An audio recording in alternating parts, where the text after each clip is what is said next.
The STL Hockey Fan Podcast is presented by Interstate 70 Sports Media Group. I-70 strives to give you the best sports coverage in the tri-state area. Find them on Facebook or at interstate70sports.media. Dogtown Pizza. If you haven't had a Dogtown Pizza, you are absolutely missing out. There is nothing better than coming home from work or school or wherever you're stuck at for the day, throwing a Dogtown Pizza into the oven for pretty much no time at all, and enjoying that St. Louis-style greatness. With selections like a classic pepperoni, the 4-meat, the deluxe, and the veggie, there's a perfect pizza for everyone.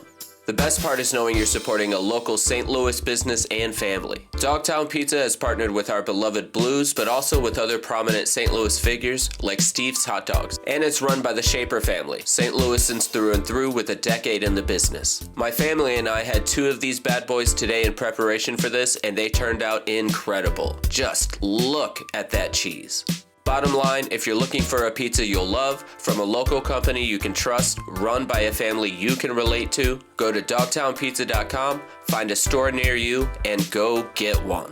Thanks again to Dogtown Pizza for sponsoring this podcast. Let's go get a pizza, and let's go Blues. Welcome everybody to the STL Hockey Fan Podcast. I am your host, Corey. Our beloved co-host, Jesse, is out today, but fear not, he will be back next episode. We actually have a ton to talk about, so we'll just get right into it. First things first, Gavin McKenna. So Gavin McKenna apparently ended up at a bar with his team and family, and some douche nozzle came in and calling his mom names and something like that. To be fair, if you call my mom anything, I'll probably rock you. So I completely understand that. Obviously, I wasn't there. I am only really speculating on what I've seen out there. But they said he tried to get the guy to, back off and, dip out, move along. But the guy kept persisting. So basically, Gavin McKenna broke his jaw in 3 places. Now, let's talk about his draft rank, or his what do they call it? Yeah, we'll just say draft rank. So I think he's raised his value. It just kind of seems like a stand-up guy. I'd like to think he'd be out there standing up for his teammates. Maybe not as much as you would for your mom, but maybe that's a thing that they need to instill into players. Protect your teammates like you would your mom. It was said that he faced up to 20 years in jail. Whenever I first heard about it, I was like, this guy just ruined his career over nothing. But, it seems as if draft stock, that was the word I was looking for. But it seems as if, nothing's really going to come of it. The charges were dropped. So they said that there was no, I'll butcher it, but basically there was like no ill intent without the value of human life or something like that. So nothing's going to come of it, except apparently his preliminary hearing was rescheduled instead of February 11th to March 11th. And apparently that starts, let's see. Yeah. Okay, so the tournament starts March 11th, and that is exactly when the hearing is set for. So they don't know if that's going to mess with it. It looks like, the hearing is set for the morning and the game is set for the evening. So I don't know. I don't think there's really going to be an issue, but I mean, just a crazy situation for the kid. It looked like, there was like 3 days of turmoil, and now he's good. You know what I mean? So just a crazy situation, something you don't really see a whole lot of in these modern hockey times. You think about Kelly Chase and, Tony Twist out there in bars and, just, doing crazy stuff, but that's not something that happens much anymore. So moving on from Gavin McKenna, we'll go to some Blues news. So we have a trade, and it looks like we are moving on from Nick Bjugstad in exchange for Thomas Bordeleau. Now, Bordeleau is going to go to the AHL. It says here he's played 35 games for AHL's Utica Comets.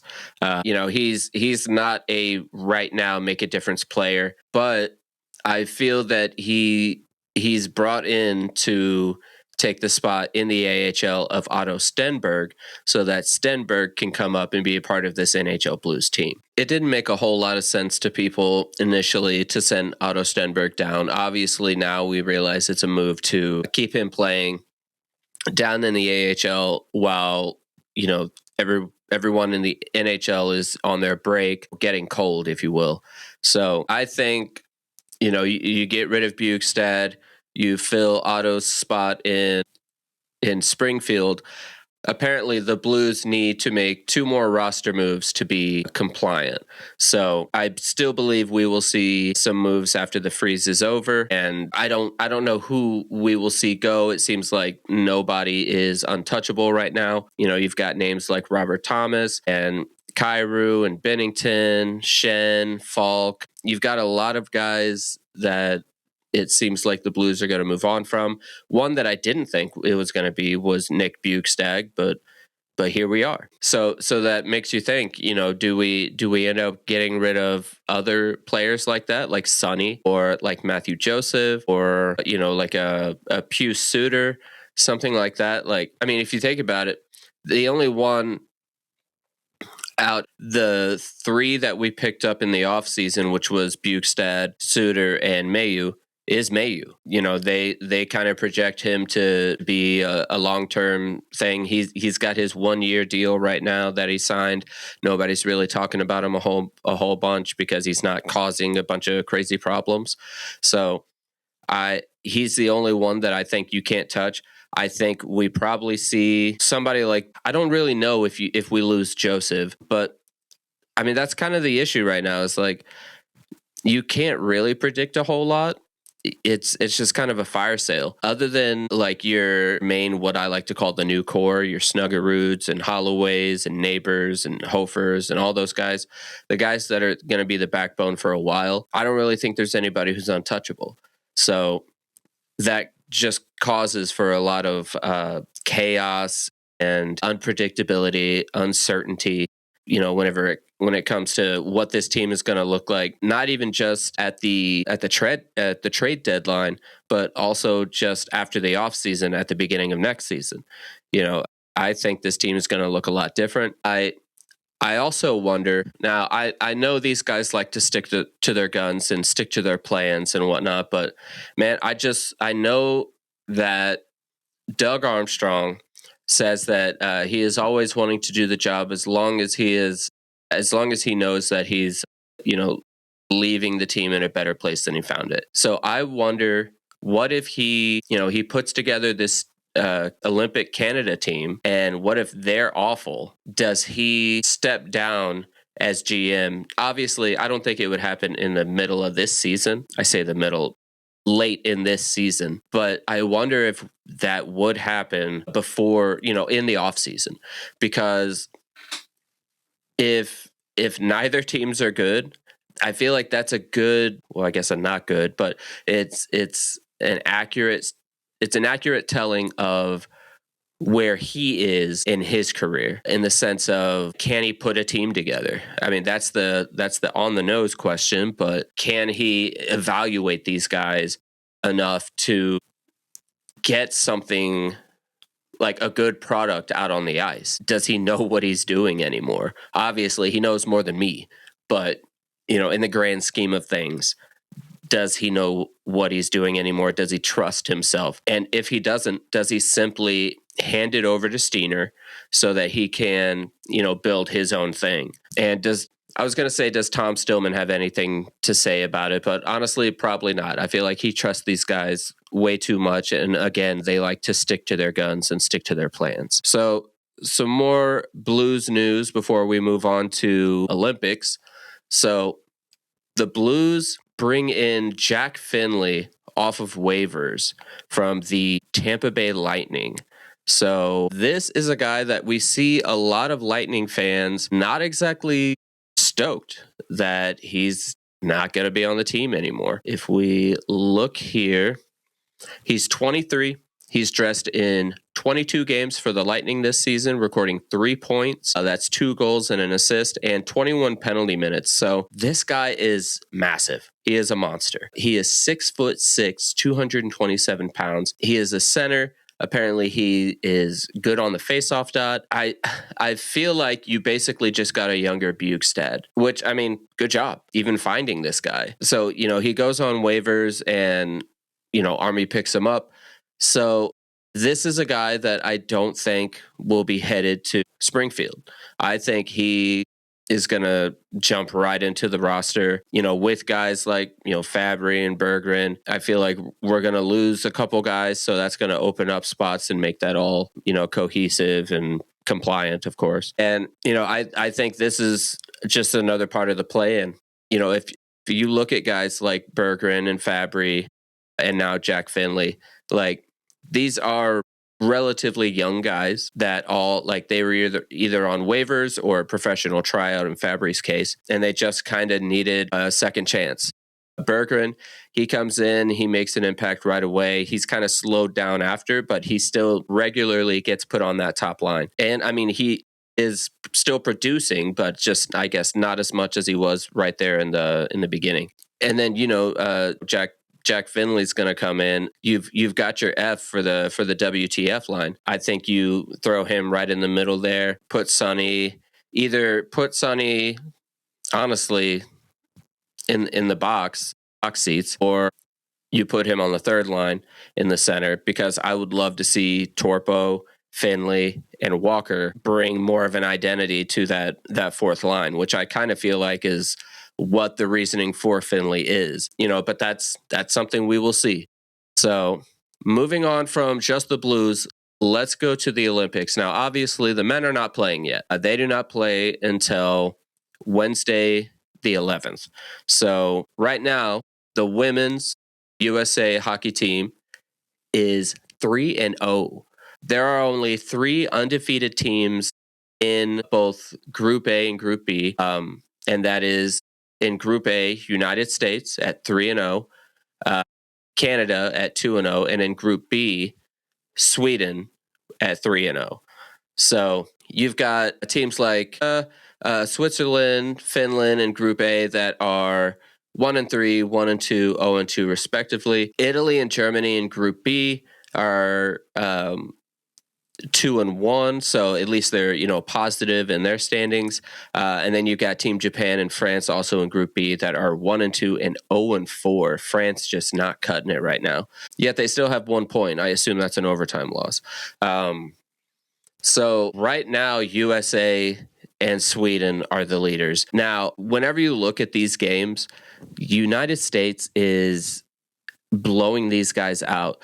For one, and this is just in the United States case, in these 3 games, they've scored 5 goals in every game. And they only gave up a goal in the first game. A goal, 1 goal. So in 3 games, they've given up 1.